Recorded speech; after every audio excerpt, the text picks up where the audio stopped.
नंद के बचपन के प्यार ने तोड़ा भाभी का ससुराल। सुबह का समय था। डाइनिंग टेबल पर अशोक, समर और निधि बैठे नाश्ते का इंतजार कर रहे थे और सुलोचना किचन से गर्मा गर्म पोहा और चाय लेकर आती है। अरे यार, ये क्या कचरा बनाया है? तुम्हारे हाथों में कोई स्वाद है या नहीं?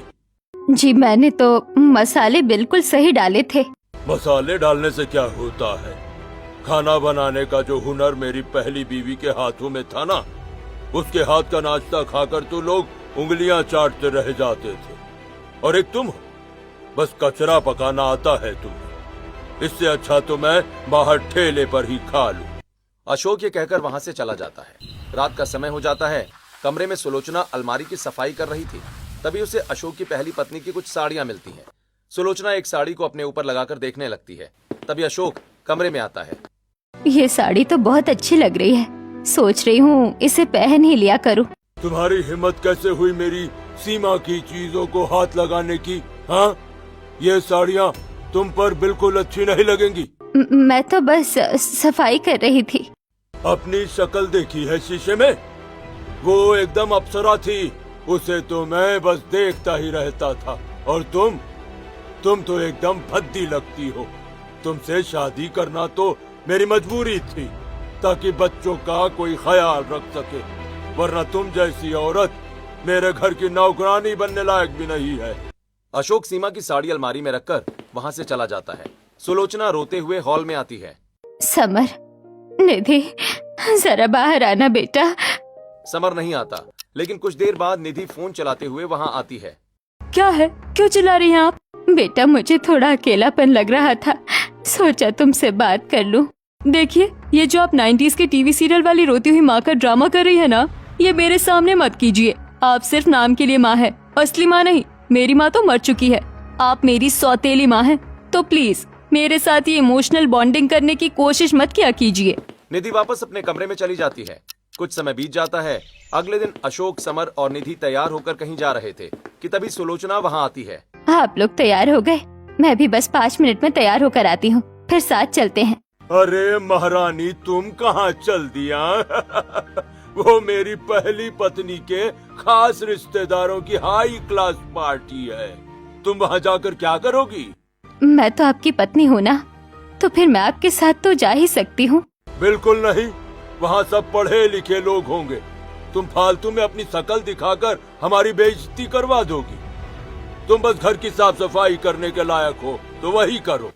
अशोक, समर और निधि वहां से चले जाते हैं। अगले दिन दोपहर को हॉल में अशोक अपने 3-4 दोस्तों के साथ बैठा था। तभी सुलोचना उनके लिए चाय नाश्ता लेकर आती है। अरे अशोक यार, तू तो भाभी से ज्यादा बात ही नहीं करवाता।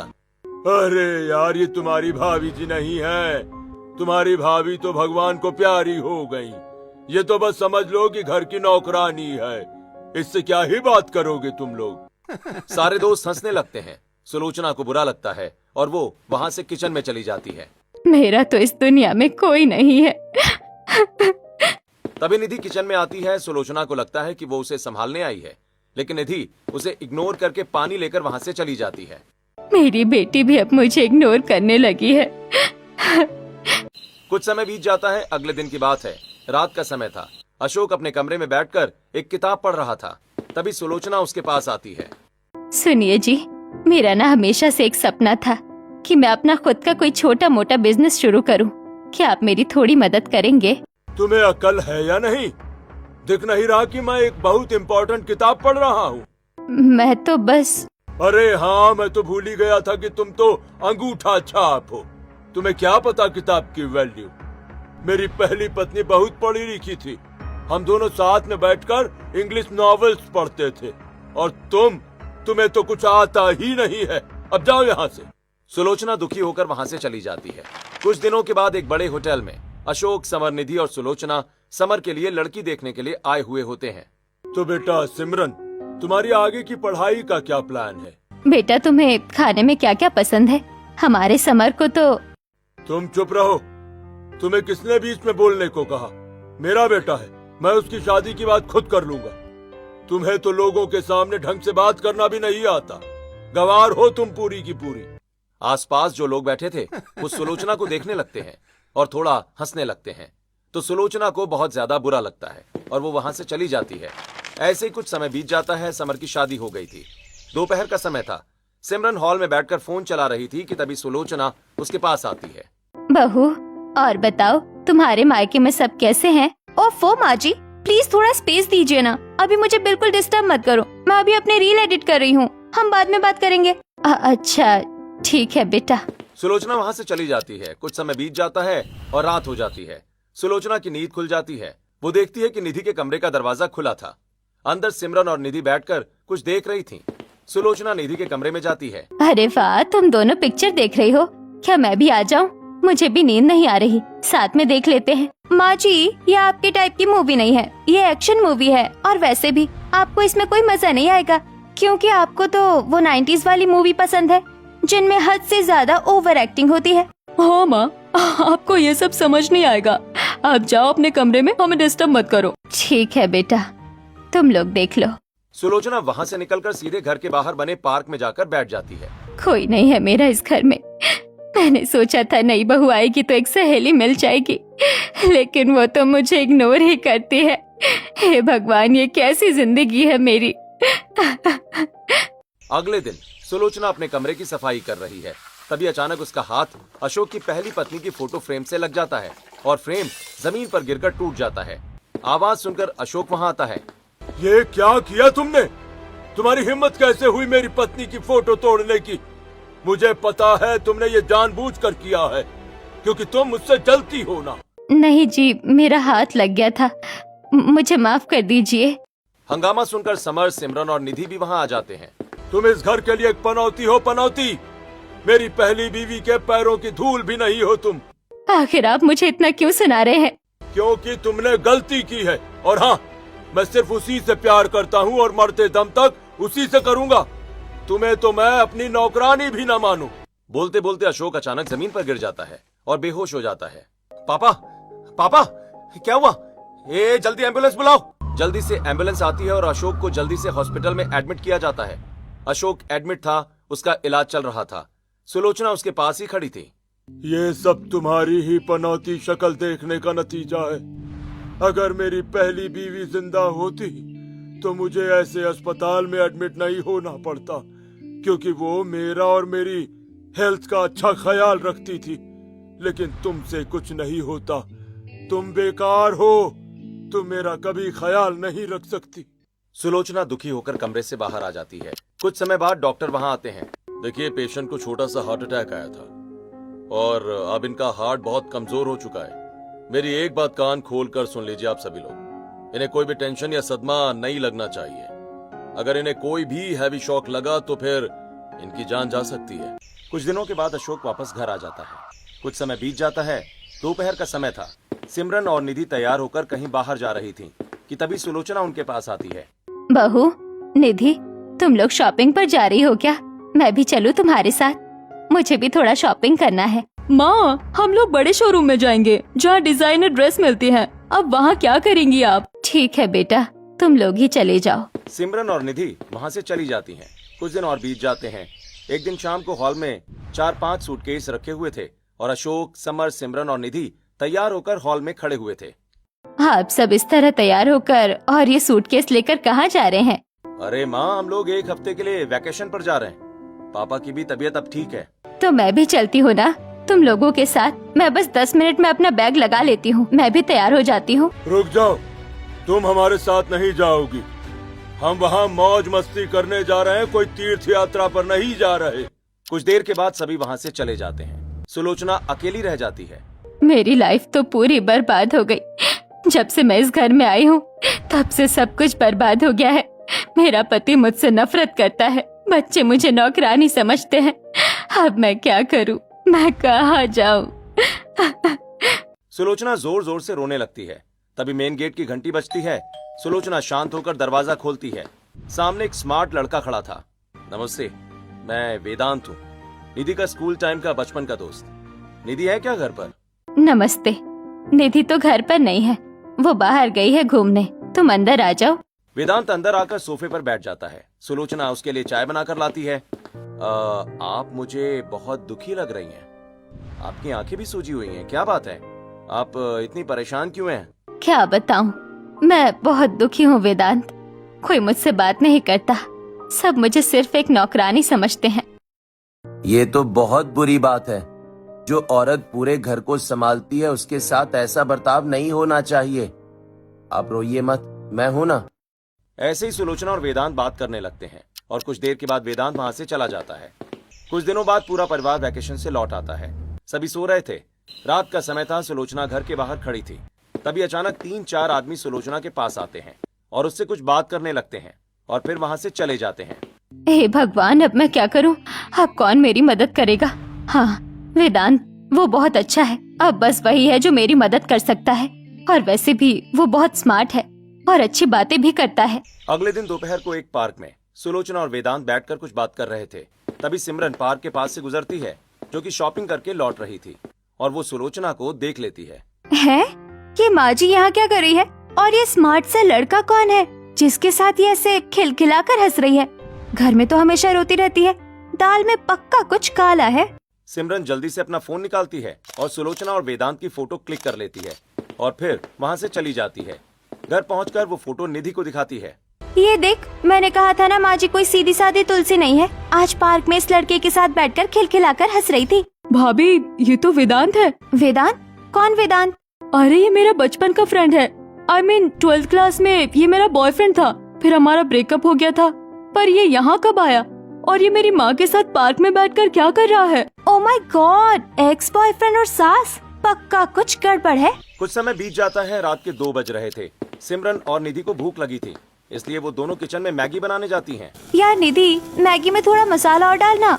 भाभी चुप रहो, किसी की आवाज आ रही है। दोनों को छत से किसी के बात करने की आवाज आती है। दोनों डर जाती हैं और जल्दी से हाथ में डंडा लेकर छत पर जाती हैं। छत पर सुलोचना फोन पर बात कर रही थी। हाँ वेदांत, तुम बिल्कुल सही कह रहे हो। अब हम कल मिलेंगे, लेकिन बस किसी को पता नहीं चलना चाहिए। देखो भाभी, रात के 2 बजे माँ वेदांत से बात कर रही है। हाँ निधि, मुझे तो गड़बड़ लग रही है। निधि और सिमरन वहाँ से चली जाती हैं। अगले दिन दोपहर को सुलोचना अच्छे से तैयार होकर बाहर जाती है। सिमरन और निधि उसे देख लेती हैं। चलो निधि, आज इनका पीछा करते हैं। देखे तो सही है कहाँ जा रही है। दोनों सुलोचना का पीछा करती हैं। सुलोचना थोड़ा आगे जाती है और तभी वेदांत अपनी कार लेकर वहाँ आता है। सुलोचना कार में बैठकर वहाँ से चली जाती है। लो कर लो बात, माँ जी तो फ्रंट सीट की सवारी कर रही है। देख रही हो निधि, मुझे तो यकीन हो गया है कि इन दोनों का अफेयर चल रहा है। यकीन तो मुझे भी नहीं हो रहा सिमरन, पर क्या कर सकते हैं, सौतेली माँ है, सगी थोड़ी है। सौतेली माँ तो ऐसी ही चालू होती है। कुछ समय बीत जाता है। शाम का समय था। अशोक अपने ऑफिस से लौटते वक्त बाजार में रुककर सब्जी खरीद रहे थे। तभी उनकी नजर पास खड़े चाट के ठेले पर जाती है, जहां सुलोचना और वेदांत बैठकर चाट खा रहे थे। ये तो सुलोचना है, और ये इसके साथ लड़का कौन है? ये औरत तो घर में ऐसी रहती है जैसे इसका पति मर गया हो, और यहाँ बाहर आकर 16 साल की कुंवारी लड़कियों की तरह दांत दिखा रही है। अशोक वहां से चला जाता है और अपने घर पहुंचता है। थोड़ी देर बाद सुलोचना भी घर आ जाती है। कहाँ से आ रही हो? वो कहीं नहीं जी, वो दूर वाली चाची की तबीयत खराब थी ना, बस उन्हीं को देखने गई थी। ये बोलकर सुलोचना जल्दी से वहां से चली जाती है। झूठ बोल रही है ये मुझसे। बोल रही है कि चाची को देखने गई थी और वहाँ बाजार में बैठकर उस अनजान लड़के के साथ चाट खा रही थी। आखिर वो लड़का कौन था और सुलोचना उसके साथ क्या कर रही थी? मुझे सब कुछ पता लगाना होगा। तभी सिमरन और निधि वहां आ जाती हैं। अरे ससुर जी, आपको क्या पता लगाना है, हम बताते हैं ना। वो लड़का वेदांत है, निधि का एक्स बॉयफ्रेंड है, और माँ जी का और वेदांत का अफेयर चल रहा है। हमने खुद उन दोनों को कार में एक साथ जाते हुए देखा है, और पार्क में भी देखा है, और रात को माँ जी को फोन पर गुटुरगु करते हुए भी देखा है। क्या मेरे ही घर में ये सब चल रहा था और मुझे पता ही नहीं? उस औरत को शर्म नहीं आई ये सब करते हुए? बेटे की शादी हो चुकी है, बहू घर में आ गई है, और ये बुढ़ापे में आशिकी लड़ा रही है। पापा आप टेंशन मत लीजिए, हम कल से इनका प्रॉपर पीछा करेंगे। देखते हैं ये और क्या क्या गुल खिला रही हैं। हाँ करो पीछा, मेरा तो दिमाग ही खराब हो गया है। अगली सुबह सुलोचना तैयार होकर घर से निकलती है। सिमरन और निधि कैब से उसका पीछा करती हैं। सुलोचना एक अच्छे से होटल में जाती है। वेदांत वहाँ पहले से ही मौजूद था। दोनों वहीं बैठ जाते हैं और बात करने लगते हैं तो वेदांत सुलोचना को एक ब्लैक बैग देता है। निधि देख, ब्लैक बैग, पक्का इसके अंदर लव लेटर्स होंगे, या फिर माँ जी के लिए कोई महंगा गिफ्ट। भाभी मुझे तो सच में शर्म आ रही है कि मेरी माँ इस उम्र में ये सब कर रही है। निधि और सिमरन वहाँ से चली जाती हैं। कुछ समय बीत जाता है और रात को सुलोचना घर लौटी है। आज बहुत थकी हुई लग रही हो माँ। कहाँ से आ रही हो आप? अरे वो अपने फूफा जी है ना, गांव वाले, उनके लड़के की शादी है, तो बस उसी के कुछ काम से बुलाया था उन्होंने, बस वहीं गई थी। सुलोचना ये बोलकर वहाँ से चली जाती है। भाभी, ये जिसकी बात कर रही है उसकी शादी तो 3 साल पहले हो चुकी है और उसके 2 जुड़वा बच्चे भी हैं। माँ को तो सही से झूठ बोलना भी नहीं आता। अगले दिन सिमरन और निधि एक मॉल में शॉपिंग कर रही थीं कि तभी उनकी नजर एक बड़ी सी ज्वेलरी शॉप पर पड़ती है जहाँ सुलोचना और वेदांत खड़े थे। निधि वो देख, माँ जी और तेरा वो एक्स ज्वेलरी शॉप में। वेदांत की फैमिली बहुत रिच है, पक्का माँ को कोई महंगा डायमंड का नेकलेस या कोई महंगी ज्वेलरी दिलवाई होगी। और वैसे भी माँ को तो ज्वेलरी पहनने का बहुत शौक है। हे भगवान, मतलब गिफ्ट्स भी दिए जा रहे हैं। सच में माँ जी को जरा भी शर्म नहीं आ रही ये सब करते हुए। रात का समय था और सिमरन, समर, माँ जी का उस वेदांत के साथ अफेयर चल रहा है जो कि ननन जी का एक्स है। दोनों रोज मिलते हैं और बातें करते हैं। मुझे तो पहले दिन से पता था कि मेरी सौतेली माँ अच्छी नहीं है, सौतेली माँ है, कभी हमारी सगी हो ही नहीं सकती। मुझे वो पहले भी सिर्फ एक नौकरानी से ज्यादा कुछ नहीं लगती थी, लेकिन ये सब करेगी इतना तो मैंने भी नहीं सोचा था। कुछ दिन बीत जाता है, सभी घरवाले डाइनिंग टेबल पर बैठे थे। तभी सुलोचना सबके लिए नाश्ता लेकर आती है। आज मैंने सुबह जल्दी उठकर आप सबके लिए स्पेशल नाश्ता बनाया है। सुलोचना सभी को नाश्ता सर्व करती है, लेकिन कोई भी नाश्ता खाता नहीं है। ये हमें नहीं खाना, मुझे तुम्हारे हाथों का कुछ भी खाना ही नहीं है। मुझे भी भूख नहीं है, मैं भी ये नाश्ता नहीं खाऊंगा। इस खाने की सही जगह हमारा पेट नहीं, ये डस्टबिन है। सिमरन पूरा नाश्ता डस्टबिन में फेंक देती है। फिर सभी वहाँ से चले जाते हैं। अब इन लोगों को क्या हो गया? रात का समय था। सुलोचना और वेदांत एक नाइट क्लब के बाहर खड़े थे। सिमरन और निधि दूर एक पेड़ के पीछे छिपकर उन्हें देख रही थीं। लो, अब बस यही देखना बाकी रह गया था, सासू माँ नाइट क्लब जा रही है। बस अब उर्फी जावेद वाले डिजाइनर कपड़े पहनकर रील बनाना बाकी रह गया है। यार भाभी, वेदांत को भी शर्म नहीं आ रही? माँ की उम्र में और वेदांत की उम्र में कितना फर्क है। अगर किसी को पता चला ना कि मेरी सौतेली माँ मेरे एक्स के साथ क्लब में पार्टी कर रही है तो हमारी नाक कट जाएगी। तू नाक की टेंशन ले रही है, या तो पूरे खानदान की इज्जत का कचरा हो गया है। बुढ़ापे में डिस्को दीवाने चल रहा है इनका। चलो घर चले, ये सब ससुर जी को बताना पड़ेगा। दोनों वहाँ से चली जाती हैं। रात के लगभग 3 बज रहे थे। सिमरन और निधि अशोक को जबरदस्ती छत पर लाती हैं। अरे क्या है, आधी रात को मुझे छत पर क्यों लाई हो? पापा वो देखिए, आपकी शरीफ बीबी क्या कर रही है। नीचे वेदांत की कार आकर अचानक रुकती है। सुलोचना कार से उतरती है और सुलोचना वेदांत से हंसकर कुछ बोलती है और फिर वहाँ से घर के अंदर चली जाती है। हे भगवान, मुझसे तो ये सब अब देखा नहीं जा रहा। इससे अच्छा तो तू मुझे पहले ही उठा लेता। मैंने इस औरत से शादी करके अपनी पूरी जिंदगी बर्बाद कर ली।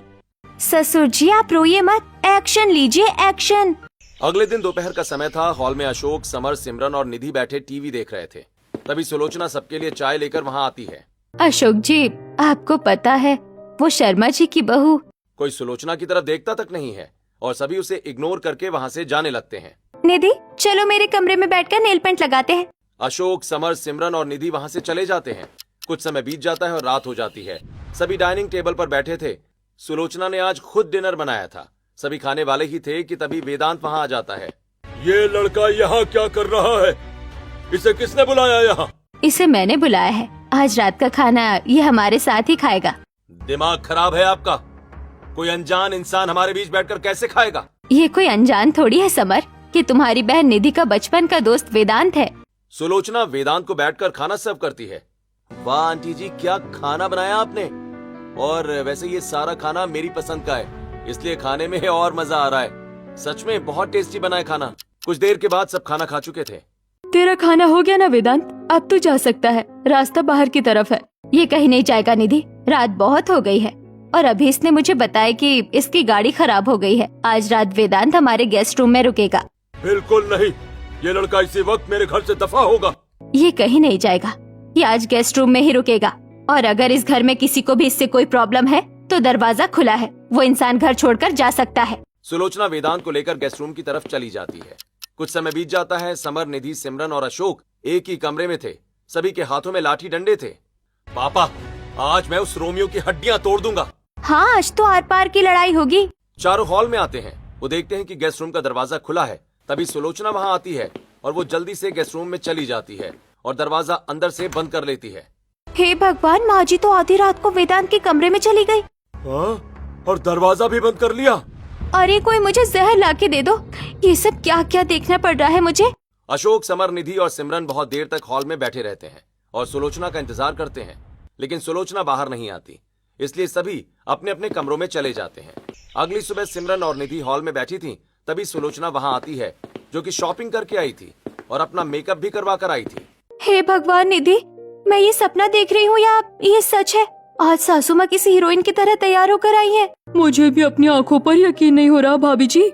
सुलोचना सीधे अपने कमरे में चली जाती है। निधि और सिमरन उसके कमरे के बाहर खड़ी होकर उसे देखने लगती हैं। आज मैं बहुत खुश हूँ, इतने सालों का इंतजार आज खत्म हुआ। फाइनली आज मेरा वो सपना सच होने वाला है। सुना तुमने, सपना सच होने वाला है। ननन जी, तुम्हारी सौतेली माँ पक्का सेक्स बॉयफ्रेंड के साथ 7 फेरे लेने वाली है। चलो जल्दी से ससुर जी को बताते हैं। सिमरन फोन करके जल्दी से अशोक और समर को बुलाती है। अशोक और समर जल्दी से घर आ जाते हैं। ससुर जी, आज माँ जी कमरे में आराम से तैयार हो रही है और बोल रही थी कि आज उनका बड़ा सपना सच होने वाला है। पक्का वो उस वेदांत से शादी करने के लिए जा रही है। आज मैं उसे नहीं छोड़ूंगा। तभी सुलोचना अपने कमरे से तैयार होकर निकलती है। वो किसी की तरफ देखे बिना सीधे बाहर चली जाती है। चलो सब, अब इसका पीछा करते। सुलोचना वेदांत की कार में बैठकर वहां से चली जाती है। अशोक सभी के साथ अपनी कार से सुलोचना का पीछा करता है। सुलोचना की कार एक सुनसान एरिया में बने हुए एक फार्म हाउस पर जाकर रुक जाती है। फार्म हाउस एकदम नया बना था और सजा हुआ था। फार्म हाउस के सामने 4 हट्टे कट्टे आदमी खड़े थे, जो उस रात सुलोचना से मिलने आए थे, और एक पंडित जी भी वहाँ पर खड़े थे। अरे ससुर जी, देखिए पंडित जी भी खड़े हैं वहाँ, और फार्म हाउस भी फूलों से सजा हुआ है। और वो जो 4 आदमी खड़े हैं ना, वो बाराती है। ये सब देखकर तो पक्का यकीन हो गया है मुझे कि आज सासू माँ की दूसरी शादी होने वाली है। मेरे जीते जी ऐसा कभी नहीं होगा। अशोक, समर, सिमरन और निधि जल्दी से सुलोचना के पास पहुँचते हैं। शर्म बेच खाई है क्या तुमने? तुम्हारी बेटी की शादी हो गई है और तुम यहाँ दूसरी शादी करने आई हो। शर्म नहीं आई ये सब करते हुए? और तुम लोग कौन हो? हाँ, बाराती बनकर आए हो इस तमाशे में? शर्म नहीं आती तुम लोगों को? अबे ओए बच्चे, जबान संभाल कर बात कर। हम कोई बाराती नहीं है। हम लोगों को कर्ज देते हैं, कर्ज, और उनसे वसूलते भी हैं। पर तुम लोग यहाँ इस औरत की शादी में क्या कर रहे हो? शादी? कैसी शादी? अरे लगता है तुम्हें कुछ पता ही नहीं है।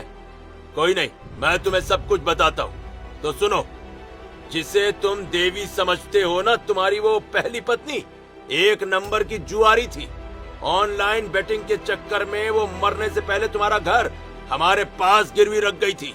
कई सालों से हमें पैसे नहीं मिले, तो हम तो पिछले महीने ही घर पर कब्जा करने आए थे, पर तुम्हारी इस दूसरी बीवी ने हमें रोक लिया और कहा कि ये खुद ही सारा कर्जा चुकाएगी, और तुम्हें भी कुछ बताने से मना कर दिया।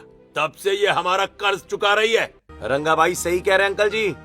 आप लोग जैसा सोच रहे थे वैसा कुछ भी नहीं है। आंटी जी मुझसे मिली थी, क्योंकि वो ये सारा कर्ज उतारने के लिए एक टिफिन सेंटर खोलना चाहती थी। मैं एक इन्वेस्टर हूँ, मैंने इनका बिजनेस प्लान देखा और इनके साथ पार्टनरशिप की। पर वो जो तुम दोनों नाइट क्लब गए थे रात को, और वो जो होटल में मिल रहे थे, वो सब क्या था? भाभी जी, आप इंस्टाग्राम की रील से थोड़ा बाहर निकलिए। हम उस नाइट क्लब में पार्टी करने नहीं गए थे, हम उस क्लब के ओनर से कैटरिंग ऑर्डर लेने गए थे। और वो ज्वेलरी शॉप में? हम वहाँ पर ज्वेलरी खरीदने नहीं गए थे, बल्कि आंटी जी वहाँ पर अपनी ज्वेलरी बेचने गई थी ताकि रंगा भाई के पैसे दे सकें। और हम यहाँ पर शादी करने नहीं आए। ये जो फार्म हाउस है ना, इसी में टिफिन सेंटर खुला है, उसी का उद्घाटन है आज। सुलोचना, तूने इतनी बड़ी बात मुझसे क्यों छुपाई? एक बार मुझे बताती तो सही। कैसे बताती आपको? डॉक्टर ने कहा था ना कि आपका दिल बहुत कमजोर है, आपको कोई सदमा नहीं लगना चाहिए। आप तो अपनी पहली पत्नी को भगवान मानते थे। अगर आपको ये सब पता चलता तो आप ये बर्दाश्त नहीं कर पाते, इसीलिए मैंने आपको कुछ नहीं बताया। मुझे माफ कर दे सुलोचना, मुझे माफ कर दे। मैंने तुझे बहुत परेशान किया, प्लीज मुझे माफ कर दे। I am so sorry mom, मैंने भी आपको बहुत हर्ट किया है। माँ जी, मुझे भी माफ कर दीजिए। कोई बात नहीं, मैंने सबको माफ किया। चलो अब समय निकला जा रहा है, टिफिन सेंटर का उद्घाटन करते हैं सब साथ मिलकर। सभी साथ में मिलकर सुलोचना के टिफिन सेंटर का उद्घाटन करते हैं।